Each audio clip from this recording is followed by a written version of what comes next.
আমি ইরানের মহান ও গৌরবময় জাতিকে সালাম জানাই।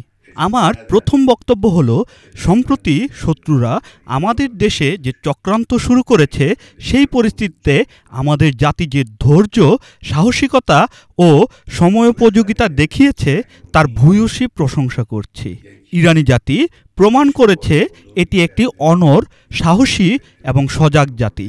ঈদের দিন জনগণ যে ঐতিহাসিক উপস্থিতি দেখিয়েছে, তার জমায়েত, মার্চ, শুক্রবারের নামাজে অংশগ্রহণ ও নামাজের পর মিছিল, এসবই আমাদের জাতির বুদ্ধিমত্তা, আধ্যাত্মিকতা ও সাহসিকতার সমন্বয়ে গঠিত এক দৃঢ় রূপের সাক্ষ্য বহন করে। আমি মহান আল্লাহর প্রতি কৃতজ্ঞতা জানাই, যিনি আমাদের জাতিকে এই আধ্যাত্মিক ও বস্তুগত সামর্থ্যের স্তরে উন্নীত করেছেন। আমি এখানে বিশেষভাবে উল্লেখ করতে চাই টেলিভিশনের একজন উপস্থাপকের ঐতিহাসিক ও তাৎপর্যপূর্ণ আচরণ, যিনি শত্রুর হামলার সময় তাকবীর উচ্চারণ করে সমগ্র বিশ্বে ইরানি জাতির শক্তি তুলে ধরেছিলেন। এটি ছিল একটি অত্যন্ত মূল্যবান ও ঐতিহাসিক ঘটনা।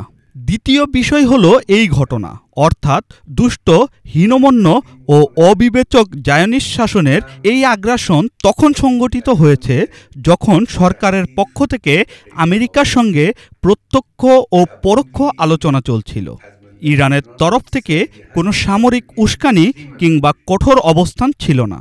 শুরু থেকেই সন্দেহ ছিল যে এই অপকর্মে আমেরিকাও জড়িত, এবং এখন যেভাবে তারা প্রকাশ্যে কথা বলছে, সেই সন্দেহ আরও ঘনীভূত হচ্ছে। ইরানি জাতি এক আরোপিত যুদ্ধের বিরুদ্ধে যেমন আগে অটল থেকেছে, তেমনি আরোপিত শান্তির বিরুদ্ধেও অটল থাকবে। ইরানি জাতি কারো চাপের কাছে আত্মসমর্পণ করবে না।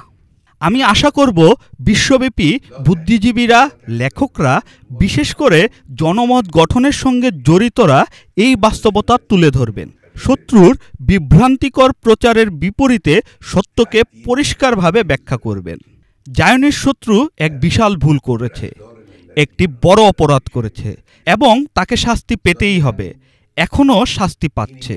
আমাদের জাতি ও সশস্ত্র বাহিনী যে শাস্তি দিচ্ছে ও ভবিষ্যতে যেসব পরিকল্পনা রয়েছে, সেগুলো কঠিন এবং এই শত্রুকে দুর্বল করে দিয়েছে। তার মার্কিন বন্ধুরা এই পরিস্থিতিতে কথা বলতে বাধ্য হয়েছে। এটি তার দুর্বলতার ও অক্ষমতার প্রমাণ। সবচেয়ে বিস্ময়কর হলো, এখন মার্কিন প্রেসিডেন্ট আমাদের হুমকি দিচ্ছেন। একই সাথে তিনি আমাদের জাতিকে আহ্বান করছেন যেন আমরা তার কাছে আত্মসমর্পণ করি। সত্যি বলতে, কেউ যখন এইসব শোনে, তখন আশ্চর্য না হয়ে পারে না। তারা কাকে হুমকি দিচ্ছে? এমন একজনকে যিনি তাদের হুমকিতে ভয় পান না। ইরানি জাতি প্রমাণ করেছে যে তারা হুমকিতে ভয় পায় না। আল্লাহ বলেন, তোমরা দুর্বল হও না, দুঃখ করো না, যদি তোমরা মুমিন হও তাহলে তোমরাই শ্রেষ্ঠ। এই বিশ্বাসে ইরানি জাতি অটল। হুমকি তাদের দৃষ্টিভঙ্গিকে পরিবর্তন করতে পারে না। তাদের বলা, এসো আত্মসমর্পণ করো, এটা কোনো বুদ্ধিমান কথা নয়। যারা ইরানের ইতিহাস জানেন, তারা কখনো এমন কথা বলবেন না। আত্মসমর্পণ? কিসের আত্মসমর্পণ? ইরান জাতি কারো কাছে আত্মসমর্পণ করে না। আমরা অতীতে কারো কাছে মাথা নত করিনি, ভবিষ্যতেও করব না। এটাই ইরানি জাতির যুক্তি, এটি ইরানি জাতির চেতনা। আর আমেরিকা এই অঞ্চলের রাজনীতি যতটুকু বুঝে, ততটুকু জানে এই ইস্যুতে তাদের হস্তক্ষেপ শতভাগ তাদের জন্য ক্ষতিকর। যদি তারা কোনো সামরিক পদক্ষেপ নেয়, তাহলে যে ক্ষতিতে তারা পড়বে তা ইরানের ক্ষতির তুলনায় বহুগুণ বেশি হবে, এবং তা হবে অপূরণীয়। আমি আমাদের প্রিয় জাতিকে আহ্বান জানাই, মহান কুরআনের এই বাণীকে হৃদয়ে ধারণ করে চলুন। আলহামদুলিল্লাহ, জীবন স্বাভাবিকভাবেই চলছে। শত্রুকে কখনো বুঝতে দিও না যে তোমরা তার ভয়ে কাঁপছ বা দুর্বল হয়ে পড়ছ।